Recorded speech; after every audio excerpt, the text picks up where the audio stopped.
क्या अभी मजा आएगा ना भिड़ो। Hello good morning. आज चाहिँ हाम्रो काम रूपाजुली साइडमा छ, तेजपुरको छेउ। तेजपुर र सोनितपुर डिस्ट्रिक्टै पर्छ। अब ब्रिज कास्टिङ छ। अब ब्रिजको गाडा कास्टिङ हो यो साइडमा। यो साइडमा ब्रिजको माथि गाडामा पाम्पले कास्टिङ गरिरहेको छ। पाम्प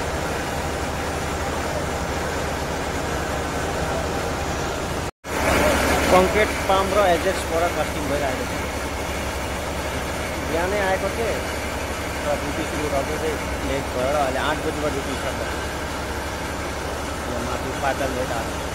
कास्टिङ बुझी छैन, 28 र 26 डिसेम्बर भयो।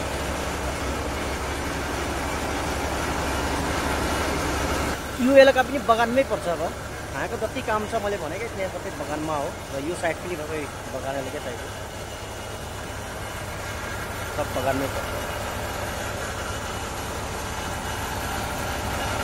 माल मेटेरियल यहाँ चाहिँ बालु यता छ, यता एजेक्स 4.3 मेसिन पनि यहाँ खडा छ कास्टिङको लागि। अहिले अलरेडी माल लोड छ।